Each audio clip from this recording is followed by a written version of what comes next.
Part 1. The Man Above the City. New York City shimmered like a living constellation beneath Ethan Carter's window. From the 72nd floor of Carter Technologies Tower, the world looked small, almost manageable. Streams of headlights moved like rivers of light, and distant sirens blended into the city's endless soundtrack. Ethan stood perfectly still, one hand resting against the cold glass. At 32 years old, he had achieved what financial magazines called impossible. Founder, CEO, billionaire, visionary. Words followed him everywhere, but none of them described how he actually felt. Tired. Not physically. He had trainers, doctors, nutritionists ensuring perfect health. His exhaustion lived deeper, somewhere success could not reach. Behind him, a massive office stretched in quiet perfection. Minimalist furniture, modern art worth millions, screens displaying global markets in real time. Everything was optimized. Everything except his life. His assistant's voice came through the speaker. "Mr. Carter, your Tokyo investors are waiting." Ethan closed his eyes briefly. 5 minutes, he replied. The call disconnected. He loosened his tie and stared again at the city below. Thousands of apartments glowed warmly. Families eating dinner, couples watching movies, friends laughing together. Lives happening. Real lives. Not scheduled ones. When was the last time he had dinner without checking emails? When was the last time someone spoke to him without wanting something? He couldn't remember. A notification appeared on his phone, another article. Ethan Carter, the billionaire who changed the future of AI. He didn't open it. Praise felt strangely heavy now. Success had once been survival. Growing up with little money, watching his single mother work 3 jobs, Ethan promised himself he would never feel powerless again. And he succeeded. He built an empire. But somewhere along the way, he lost the ability to simply exist. A soft knock interrupted his thoughts. His assistant, Laura, entered carefully. "You've been working 18 hours straight," she said gently. "You should rest." "I'm fine." She hesitated. "You always say that." Ethan almost smiled. Laura had worked with him for 6 years, long enough to recognize the difference between productivity and avoidance. "Your calendar is full for the next 3 months," she added. "Investors, conferences, interviews." 3 months. The words suddenly felt suffocating. "Cancel tomorrow," he said. Laura blinked. "Tomorrow? All of it? That includes the board meeting." "I know." Silence stretched between them. Ethan never canceled meetings. Ever. "Are you all right?" she asked. He looked back toward the city. "No," he admitted quietly. "I think I forgot how to live." That night, instead of returning to his penthouse, Ethan walked through Manhattan alone. No driver. No security. Cold autumn air brushed his face as he moved through crowds unnoticed beneath a simple coat. It felt freeing. A street musician played violin near a subway entrance. People passed without stopping, but Ethan slowed. The melody was imperfect yet emotional, alive in a way polished performances never were. He dropped money into the musician's case. "Thank you," the man said, not recognizing him. Just gratitude. Ethan continued walking, realizing how rare anonymity had become. Near midnight, he entered a small bookstore still open. The smell of paper and coffee wrapped around him instantly. An elderly woman behind the counter smiled. "Late reader?" Something like that. He wandered between shelves until a title caught his eye. The Art of Starting Over. Without thinking, he bought it. Outside, he sat on a bench and opened the first page. One sentence stopped him. "Sometimes the bravest decision is to step away from the life you built." Ethan closed the book slowly. For the first time in years, an idea felt stronger than responsibility. He opened his phone. Booked a flight. No assistance. No announcements. Destination, Vermont. He didn't know why. He only knew he needed distance from the man everyone expected him to be. Morning arrived faster than expected. By sunrise, Ethan Carter, billionaire CEO, sat alone in an airport terminal wearing jeans and a simple jacket. No one paid attention to him. And strangely, that felt like the beginning of something important. He watched planes take off through large windows and felt an unfamiliar emotion growing inside him. Hope. He had no plan, no schedule, no objective, just a quiet belief that somewhere beyond boardrooms and headlines, life was waiting. He didn't yet know that in a small-town café, a girl named Emma Hayes was unlocking a door that would change both their lives forever. Part 2. The Girl Who Lived Without Applause. The town of Maple Harbor, Vermont, didn't have skyscrapers. It had pine trees that whispered when the wind passed through them, streets that curved politely instead of cutting sharply, and mornings that arrived quietly, like a gentle hand on your shoulder instead of an alarm screaming in your ear. At 5:30 a.m., when most of the town still slept, Emma Hayes was already awake. She moved through her small kitchen with practiced softness, trying not to wake her grandmother. The old wooden floor creaked in a few places, and Emma knew exactly where to step to avoid the loudest boards. A kettle hissed. A mug warmed her hands. Outside the window, the sky was still a deep blue, just beginning to pale at the edges. She sipped her tea and glanced at the photograph on the fridge, her parents smiling in a sunlit field, arms wrapped around each other, as if life had promised them time. Emma's chest tightened in the familiar way it always did when she looked too long. Not today, she whispered to herself, as if grief could be rescheduled. She pulled on her coat, grabbed her keys, and stepped outside into the crisp air. Maple Harbor smelled like earth and winter, like wood smoke and distant water. The cafe was only a 10-minute walk from her house, but Emma liked that walk. It helped her start the day feeling like she was part of something larger than her thoughts. Morning Light Cafe sat on the corner of a quiet street, its windows framed with white paint and small flower boxes that Emma had planted herself. In summer they bloomed wild and cheerful. In winter they waited patiently beneath frost. Emma unlocked the door and breathed in the comforting scent of yesterday's coffee beans. Home. That's what the cafe felt like, even though she didn't own it. She turned on the lights and began the morning routine. Wipe tables, arrange chairs, start the espresso machine, lay out fresh pastries from the bakery down the street. She hummed as she worked, an old song her mom used to sing while washing dishes. At 6:30, the bell above the door chimed for the first time. It was Mr. Walter, like always. He was in his 70s, with a soft round face and a winter hat that never seemed to leave his head.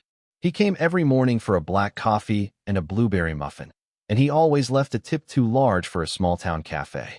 "Morning, Emma," he said, rubbing his hands together. "Cold enough for you?" Emma smiled. "It's Vermont, Mr. Walter. If it wasn't cold, we'd start worrying." He chuckled and took his usual seat by the window. More regulars followed. A pair of nurses from the clinic, a high school teacher grading papers, a young mom with a toddler who loved to wave at strangers. Emma greeted everyone like family. That was her gift, making people feel seen. At 8:30, during a lull, Emma's boss walked out from the back office. His name was Ben, a kind man in his 40s who wore stress like a second jacket. He held a stack of papers in one hand and a tired expression in his eyes. Emma immediately knew.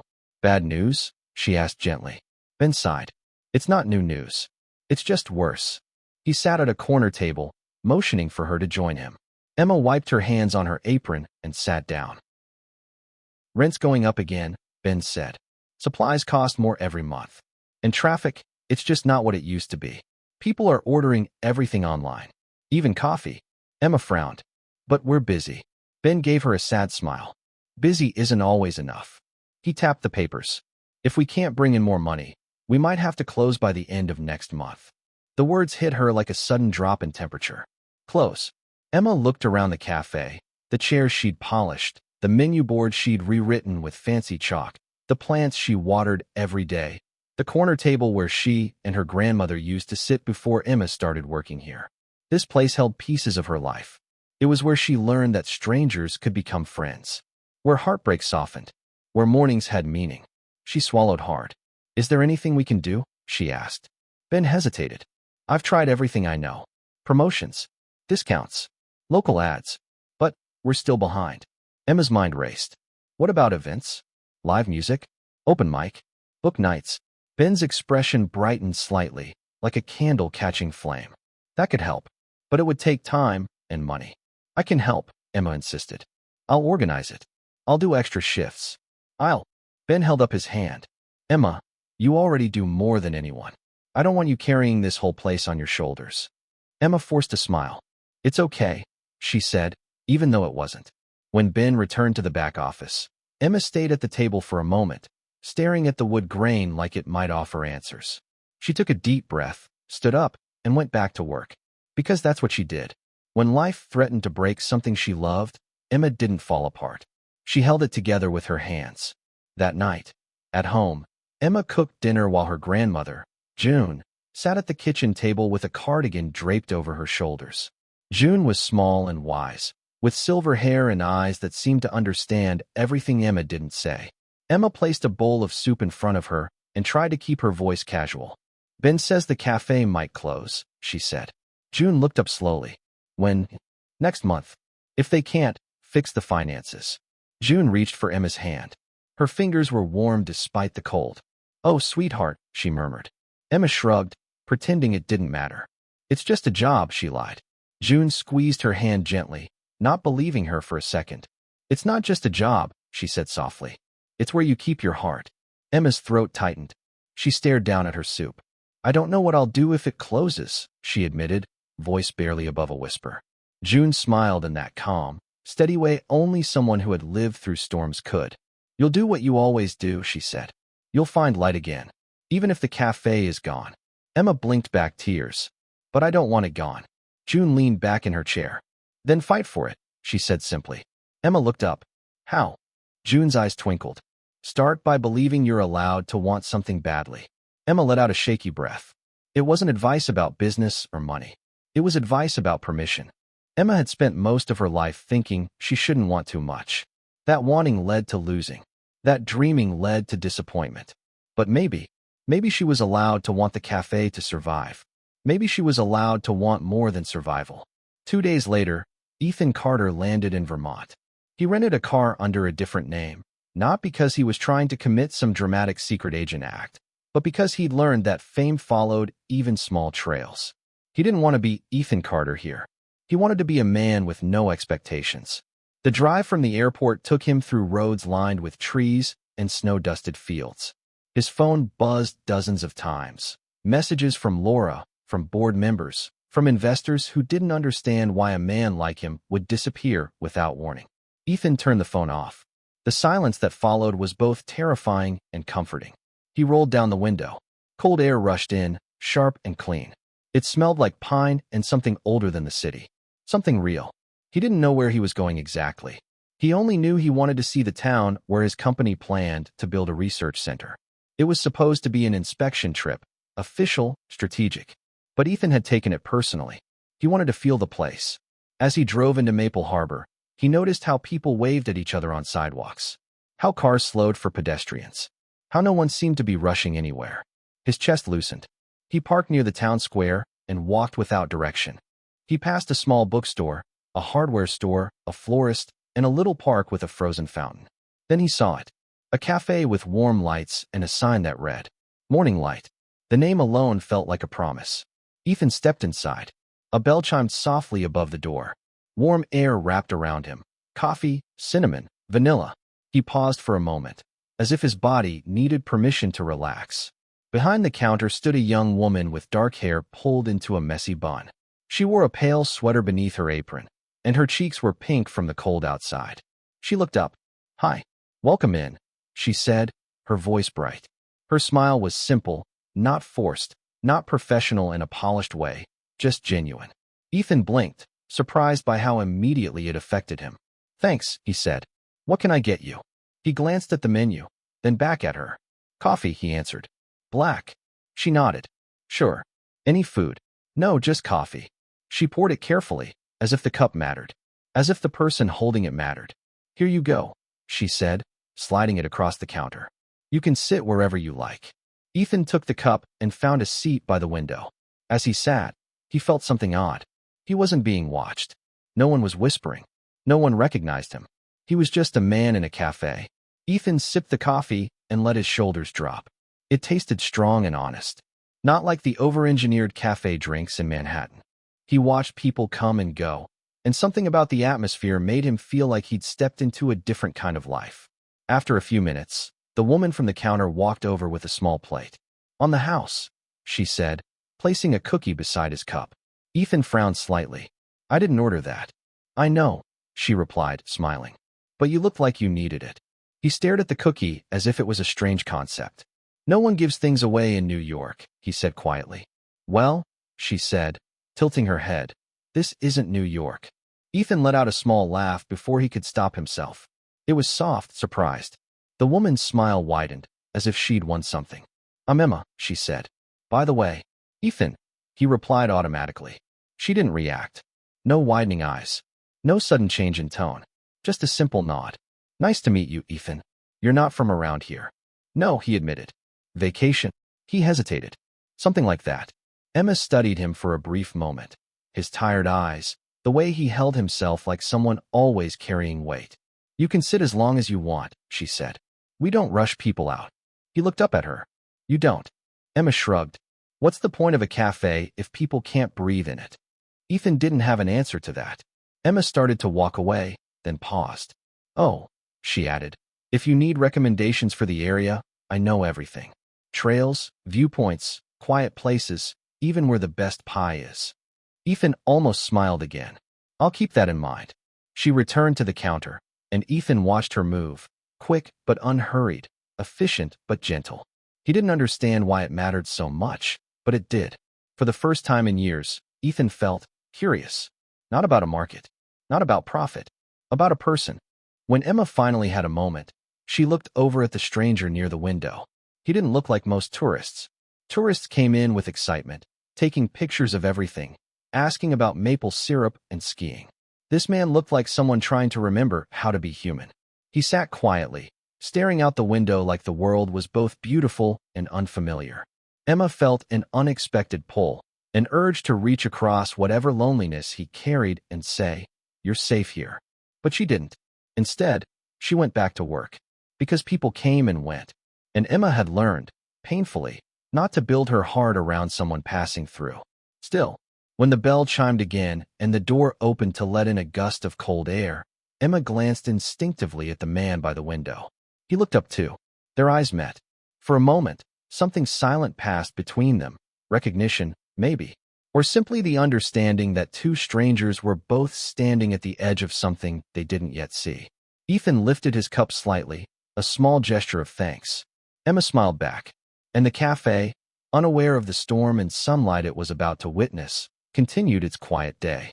That evening, Ethan stepped outside and realized he didn't want to leave yet. He looked back at the cafe window.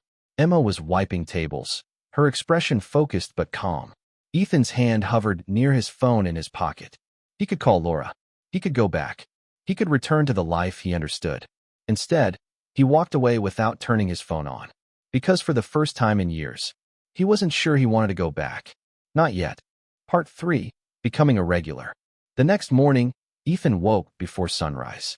For a moment, he didn't remember where he was. The ceiling above him was wooden instead of white marble, and the room carried the faint scent of pine instead of expensive cologne diffusers. Then he remembered. Vermont. No meetings. No assistants. No expectations. He lay still, listening. Silence. Not the artificial silence of soundproof offices, but real quiet. Interrupted only by distant birds and the occasional passing car. He felt strangely rested. Ethan dressed simply and stepped outside. Cold air greeted him instantly, waking him more effectively than any espresso ever had. Without thinking too much about it, he began walking toward the town center, toward the cafe. Morning Light Cafe glowed softly against the pale morning sky. Emma was inside arranging chairs when the bell chimed.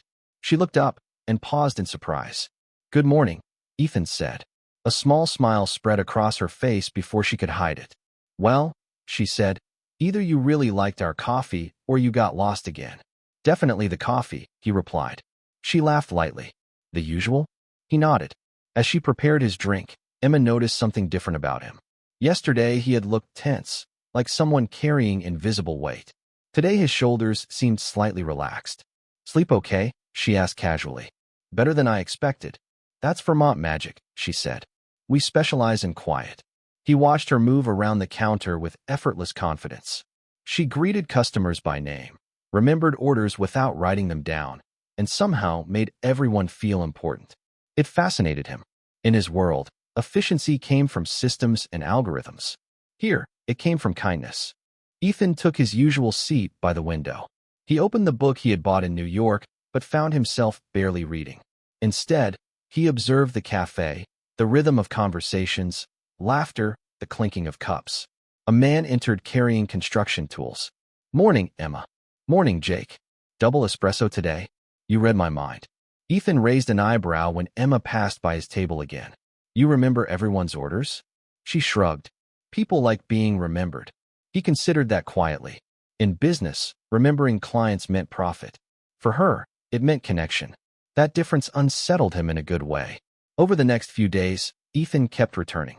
He told himself it was curiosity about small-town life. But deep down, he knew the truth. He wanted to see Emma. Their conversations grew longer. At first, they stayed safe. Favorite movies, travel stories, funny customer moments. Then deeper topics slipped in naturally. What did you want to be when you were a kid? Emma asked one afternoon while wiping his table. Ethan thought for a moment. Free, he said finally. She blinked. That's not a job. It felt like one. Emma tilted her head, studying him. You talk like someone who works too much. I do. Then stop. He laughed softly. It's not that simple. It never is, she admitted. But simple and easy aren't the same thing. Her words stayed with him long after she walked away. One afternoon, snow began falling unexpectedly. Customers hurried out, and the cafe grew quiet.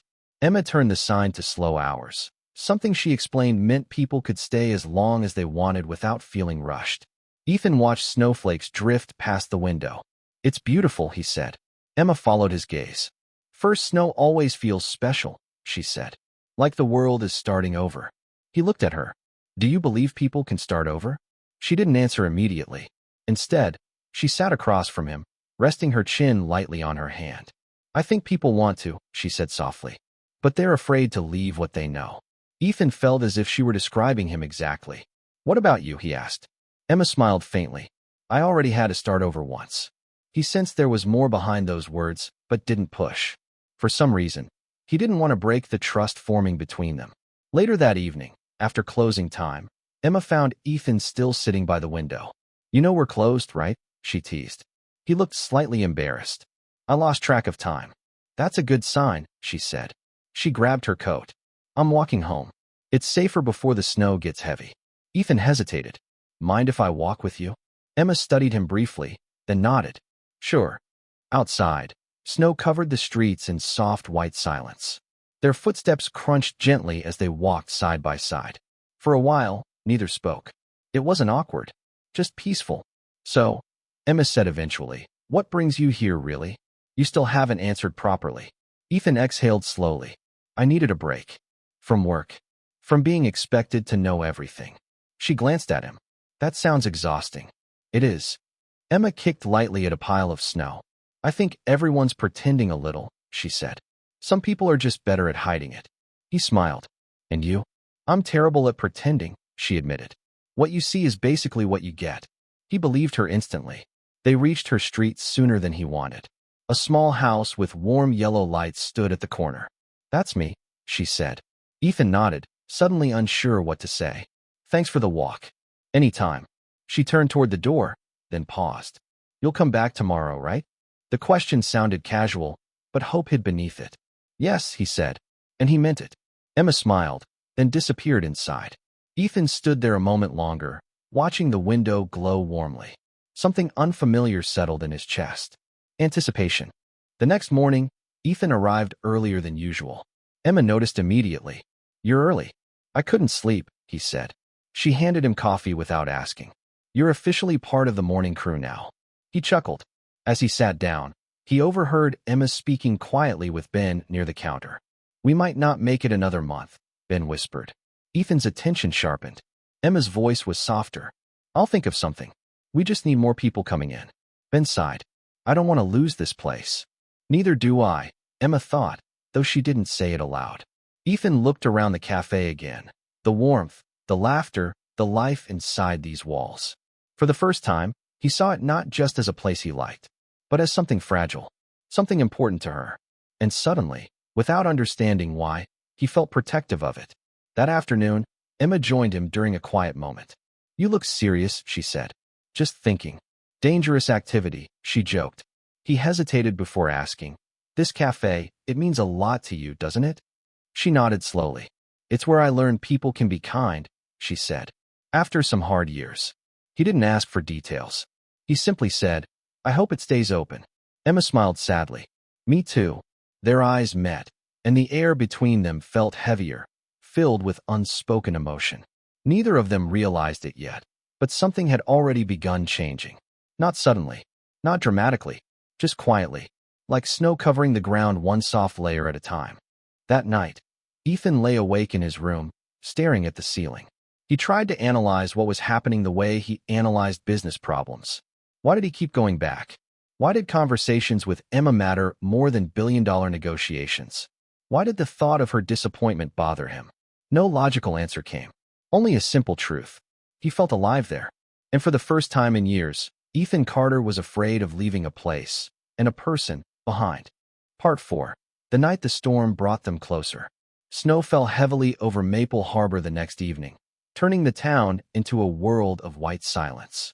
Weather forecasts warned about a winter storm arriving faster than expected. By late afternoon, streets had begun to empty. Shops closed early, and people hurried home before visibility worsened. Inside Morning Light Cafe, warm light pushed back against the gray sky outside. Emma watched the snow through the window while refilling sugar jars. The storm made everything feel slower, quieter, almost suspended in time. Only a few customers remained. And Ethan, of course. He sat at his usual table, laptop closed, untouched coffee cooling beside him.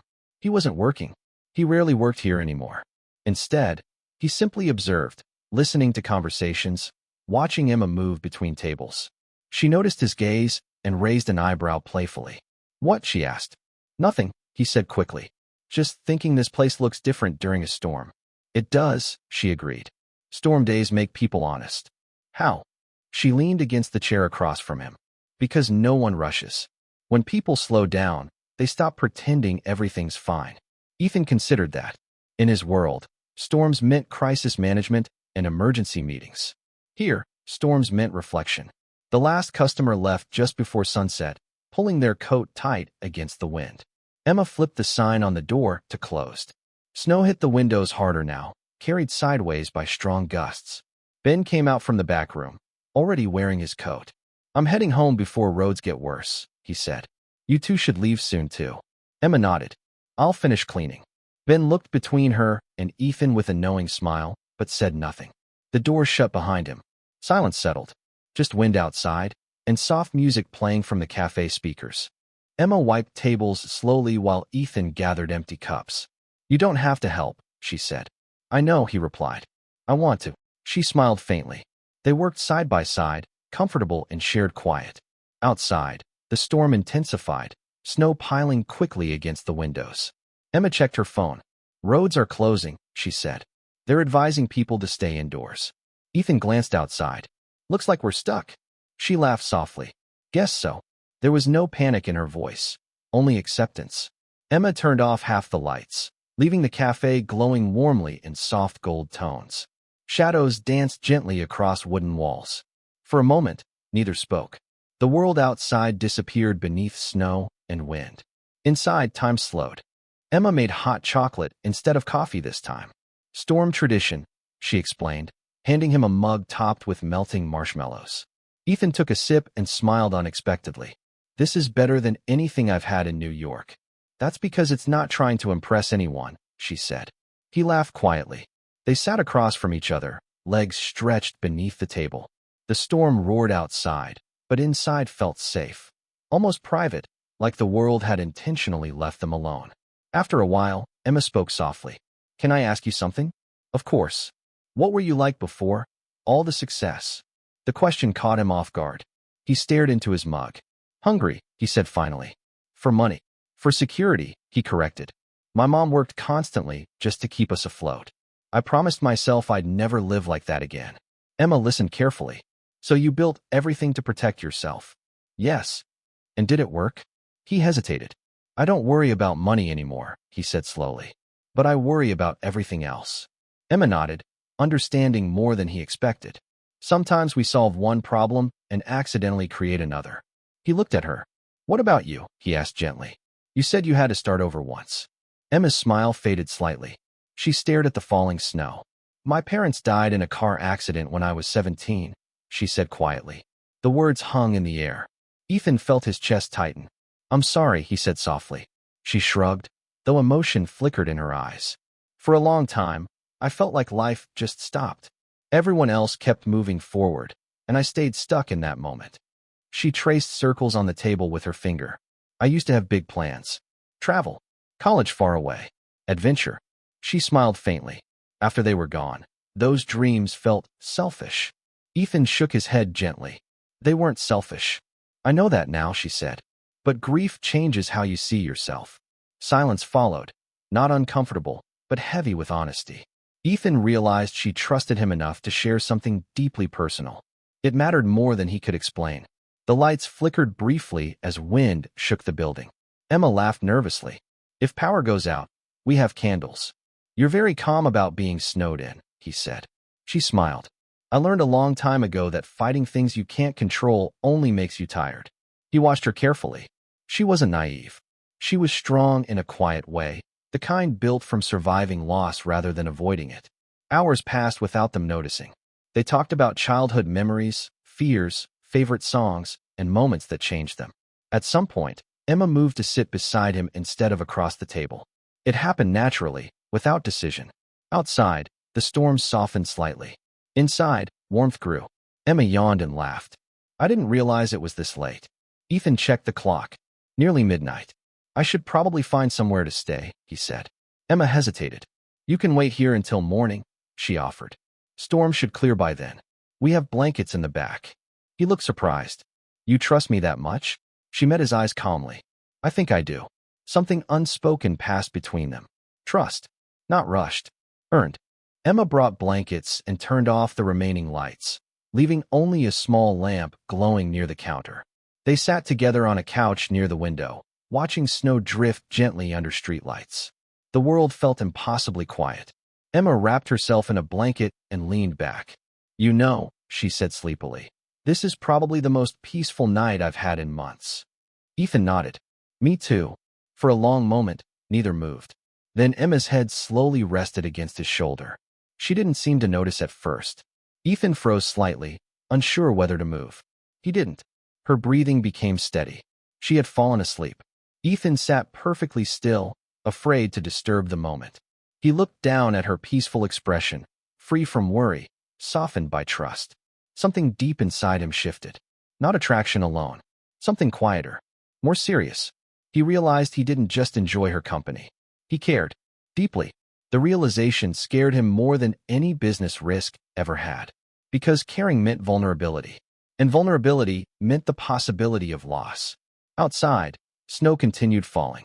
Inside, Ethan Carter, billionaire, strategist, master of control, allowed himself to simply sit still, protecting the quiet moment shared with a girl who had unknowingly changed the rhythm of his heart. Morning light eventually slipped through the windows. Emma stirred awake, realizing where she was. She sat up quickly, embarrassed. Oh my gosh, I fell asleep. Ethan smiled softly. It's okay. She looked at him carefully. You didn't move all night? He shrugged slightly. I didn't want to wake you. Her expression softened. For a brief second, neither spoke. The air felt different now. Closer. Warmer. Not just friendship anymore. Emma looked away first, suddenly shy. I'll make coffee, she said, standing quickly. But both of them understood something had changed during the storm. A boundary had quietly disappeared, and neither of them knew yet whether that would make things beautiful or complicated. Part 5. The moment things changed. Morning arrived gently after the storm. Sunlight reflected off fresh snow, filling Maple Harbor with a brightness so pure it almost hurt to look at. The town seemed reborn, rooftops coated in white, trees sparkling like glass sculptures. Inside Morning Light Cafe, Emma stood behind the counter pretending to focus on arranging cups. Pretending, because her thoughts kept returning to the night before, falling asleep on Ethan's shoulder. The warmth, the calm, the strange sense of safety she hadn't felt in years. She shook her head slightly, trying to regain concentration. It was just the storm, she told herself. Just circumstances. But her heart didn't fully agree. The bell above the door chimed as the first customers entered, bringing laughter and cold air with them. Life resumed its normal rhythm. Except nothing felt entirely normal anymore. Ethan returned from clearing snow outside, brushing flakes from his coat. You didn't have to do that, Emma said. He shrugged. I needed fresh air. In truth, he needed a moment to think. Last night had unsettled him, not because it was uncomfortable, but because it felt important. Dangerously important. He wasn't used to emotions growing without control. In business, outcomes were predictable. With Emma, nothing was. She handed him a mug. On the house, she said. I'm starting to think I'll never pay here. You help enough, she replied. He leaned slightly closer. I like helping. Emma felt heat rise to her cheeks and quickly turned away to serve another customer. Later that morning, the cafe became unusually busy. The storm had kept people home the day before, and now everyone seemed eager to gather, talk, and share stories. Emma rushed between tables. Orders piled up. The espresso machine hissed constantly. Without asking, Ethan stood up and walked behind the counter. Emma blinked in surprise. What are you doing? Helping, he said simply. You don't know how. How hard can it be? 5 minutes later, he nearly spilled a tray of cappuccinos. Emma laughed, a real, uncontrollable laugh that made nearby customers smile too. Okay, she said, guiding his hands. Balance the tray like this. Their fingers brushed briefly. Both froze for a fraction of a second, then continued working as if nothing happened. But everything felt charged now. Every glance, every accidental touch. By afternoon, the rush slowed. Ben stepped out from the office, astonished. I don't think we've ever had a morning that busy, he said. Emma smiled tiredly. Storm effect. Ben turned to Ethan. You should work here permanently. Ethan laughed. I'd probably get fired. Emma shook her head. Definitely. Their shared laughter lingered longer than necessary. Ben watched them quietly, sensing something forming but choosing not to comment. Later, Emma and Ethan sat outside during a break, wrapped in coats while sunlight reflected off snowbanks. Children played nearby, throwing snowballs and shouting happily. Ethan watched them thoughtfully. When did life stop feeling simple, he asked. Emma considered. Maybe it never stops being simple, she said. We just make it complicated. He glanced at her. You make everything sound easy. Oh, it's not easy, she said softly. I just try not to hold on to things that hurt longer than necessary. He admired that about her, the strength hidden behind gentleness. A comfortable silence settled between them. Then Emma spoke again. Can I ask something honest? Always. Why are you really still here? The question lingered in the cold air. Ethan could have given many answers. He chose the true one. You. Emma's breath caught slightly. He continued before fear stopped him. I came here to escape my life. But now, I stay because this place, and you, make me feel like myself again. Her heart pounded. She searched his expression, looking for exaggeration or charm. There was none, only sincerity. That's a lot of responsibility, she said quietly. I'm not asking for anything, he replied gently. Just telling the truth. Emma looked down at her hands. Part of her wanted to step closer. Another part warned her not to fall for someone who belonged to a completely different world. Before she could answer, a sleek black car stopped across the street. Out stepped a sharply dressed woman holding a phone and scanning the area. Ethan's expression changed instantly. Tension returned to his posture. Emma noticed. Do you know her? He sighed softly. Yes. The woman walked directly toward them. Mr. Carter, she said firmly. We've been trying to reach you for 3 days. Emma froze. Mr. Carter? The name echoed in her mind. The woman continued, unaware of Emma's confusion. The board is demanding your return. The media noticed your disappearance. Emma slowly turned toward Ethan. Understanding began forming. You didn't tell me everything, she said quietly. Ethan looked at her, regret already in his eyes. I was going to. The woman extended a tablet toward him. Your company needs you. The world Emma had known, warm, simple, grounded, suddenly collided with a reality far bigger than she imagined. She stepped back slightly. You're important, she said, almost to herself. Ethan shook his head. Not here. But doubt had already entered her expression. The distance between them, once invisible, suddenly felt real and heavy. The assistant returned to the car after a brief conversation, leaving Ethan and Emma alone again. Silence stretched painfully. You're a billionaire, Emma said finally. It wasn't an accusation, just disbelief. Ethan nodded slowly. I didn't want that to matter. She laughed softly, not amused, just overwhelmed. It kind of does. Snow slid from a rooftop nearby, breaking the quiet.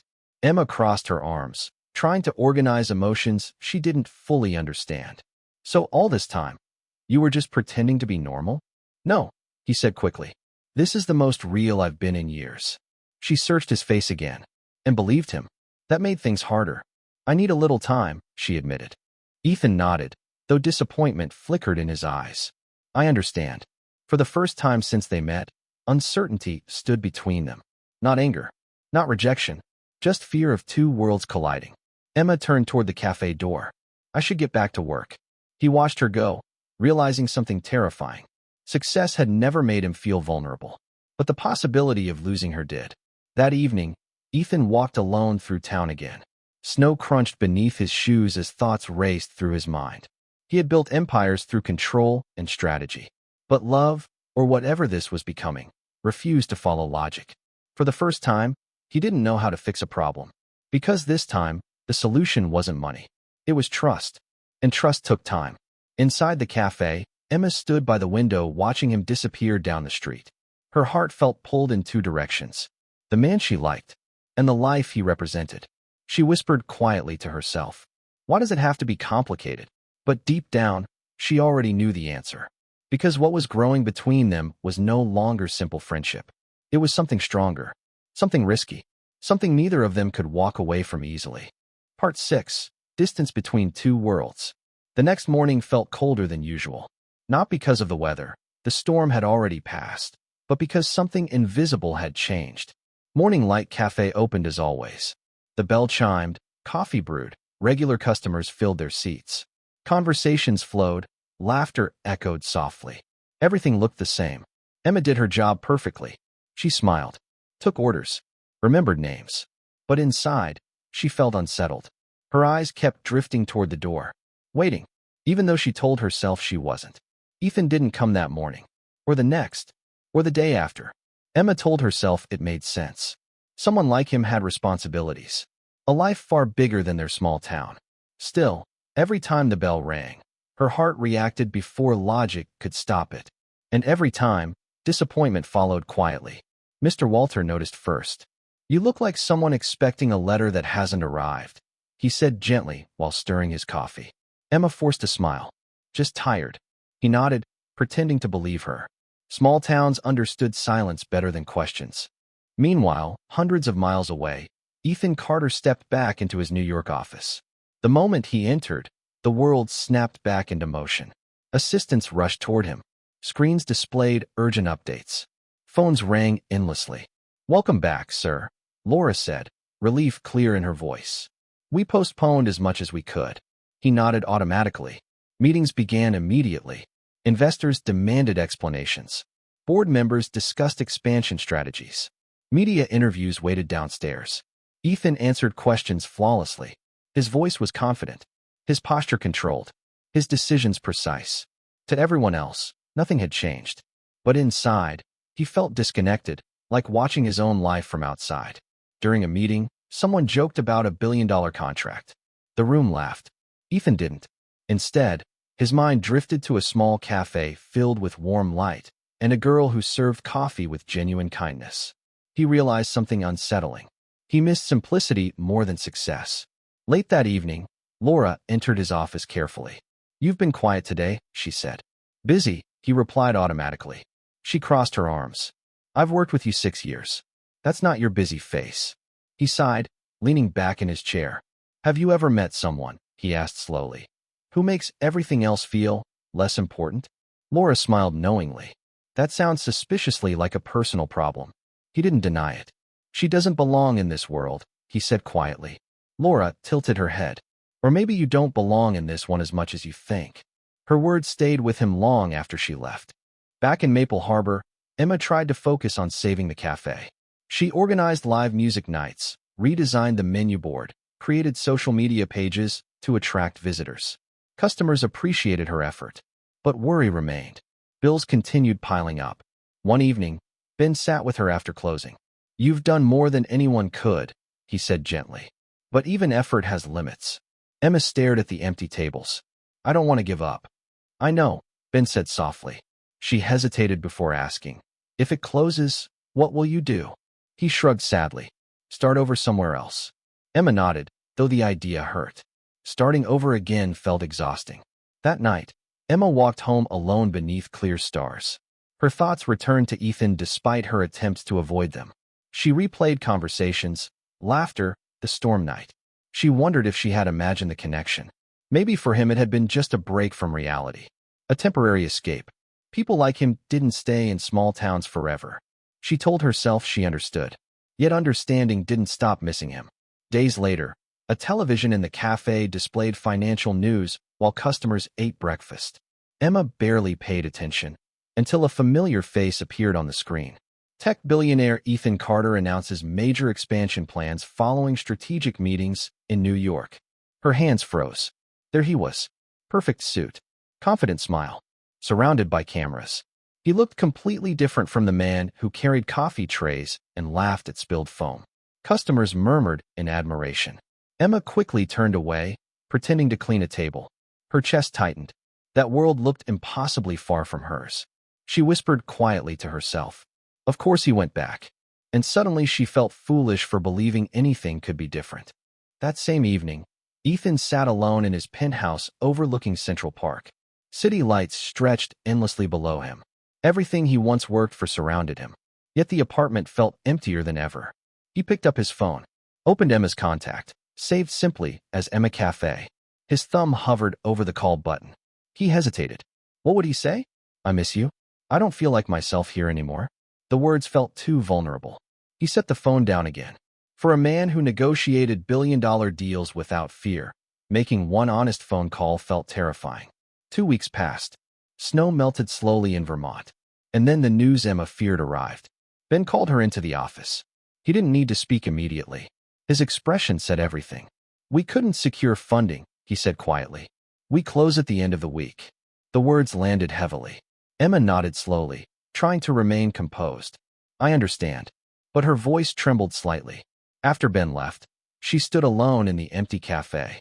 Sunlight filtered through the windows, illuminating dust floating in the air. She touched the counter gently, memories flooding back. Laughter, conversations, small moments that built her sense of belonging. She had fought as hard as she could. And still, it wasn't enough. Tears finally slipped down her cheeks. Not loud sobbing, just quiet grief. Another place she loved slipping away.